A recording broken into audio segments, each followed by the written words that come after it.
let's move on now to the defending AFC champion Kansas City Chiefs. Of course, lost in the Super Bowl to the Philadelphia Eagles, coming off a year where I don't know if people are going to remember how badly they won. They did win, and they won all the games. But I think if you looked at how they won the games throughout the year, maybe that Super Bowl wasn't that big of a surprise. They barely won a lot of games against good teams, against bad teams, and now they're going into this offseason over the projected cap already.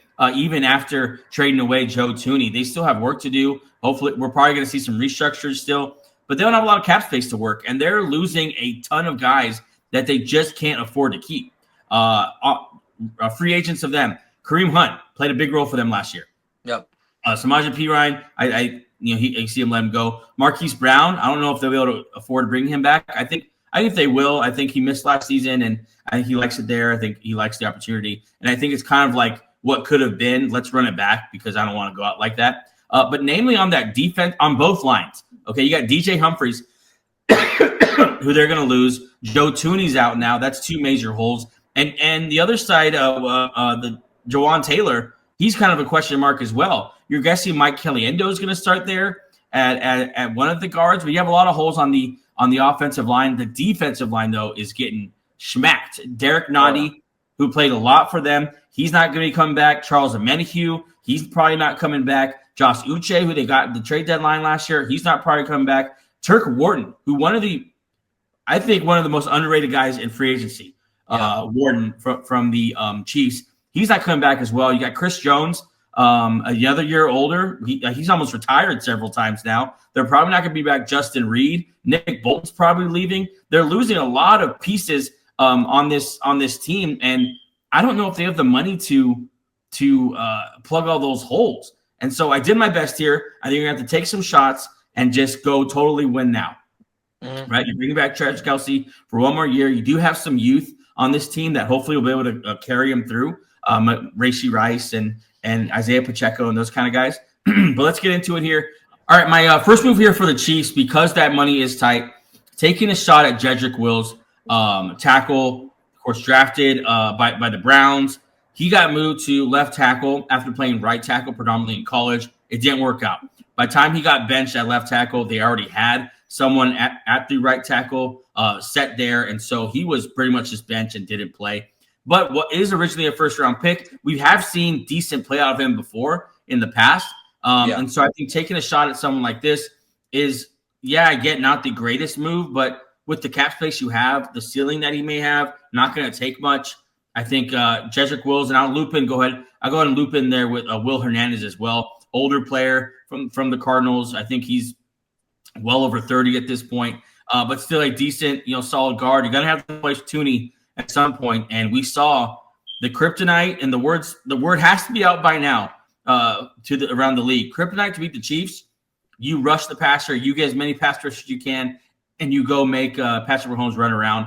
And so I think with Jedrick Wills, Will Hernandez, not super, great moves, but I think can help you at least piece a line together so that the Chiefs aren't having to, deal with games like the Super Bowl all year long. Yeah, so let's break down both players. So Wills obviously at one point was part of one of the better offensive lines in the league, and that wasn't because he was the weak link. That's just because he was a good player at that time. So I think taking a shot. He's not old. He's not. Jawan Taylor's got a nice deal for. They were probably had the same career arc. Like they were good at some points, they're bad at some points. I think a shot at Wills here is a nice allow ticket to place, because if he pops off, he could be one of the better tackles in the AFC. So that's a nice spot. And Hernandez has been a solid guard for a long time. He's just played for the Cardinals. So you never see him. But yeah, he's been a solid guard. Could be left or right side. Good in pass pro.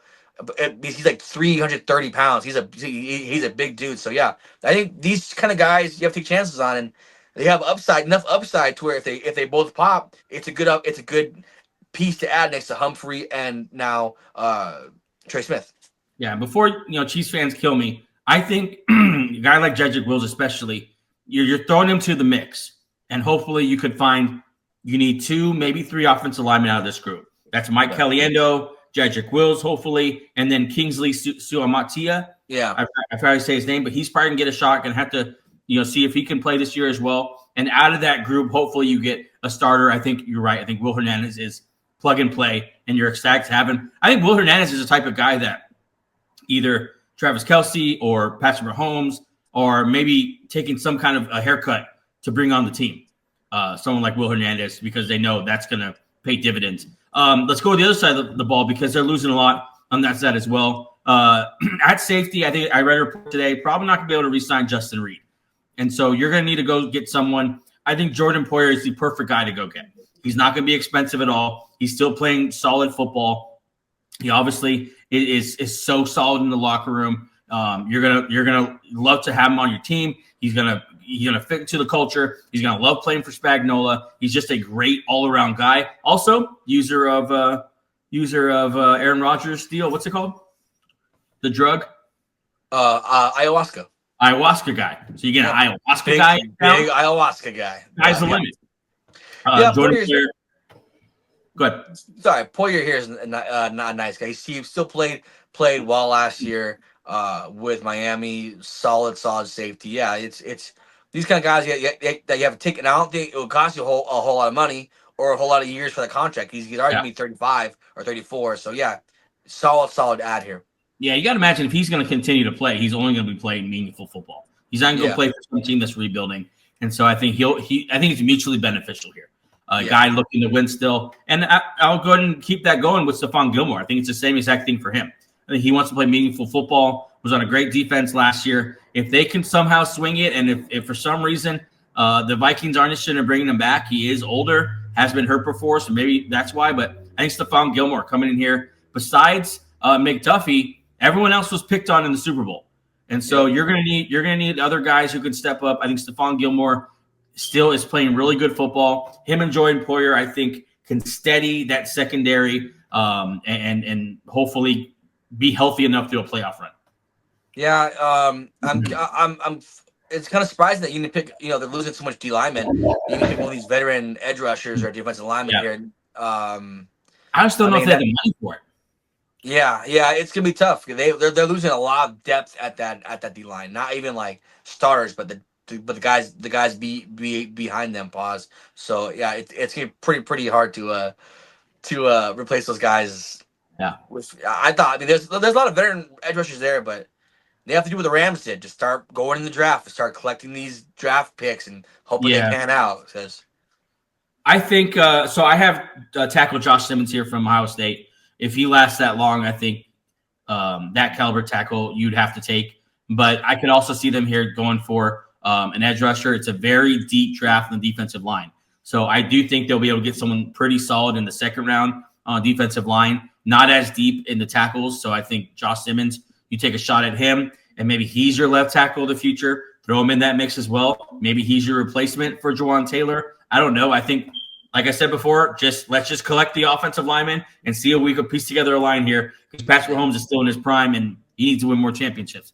And so, yeah, that's why I took Josh Simmons. But totally am with your point of they probably need some edge rushers too. Yeah. The Chiefs aren't on a tough spot. Chiefs Kingdom shouldn't be worried, but should be a little bit concerned about the starters here, because it's hard to keep dynasties together for this reason. Everyone wants to get paid, and once they get paid, it's hard to keep them. So yeah, Chiefs are in a very interesting spot here.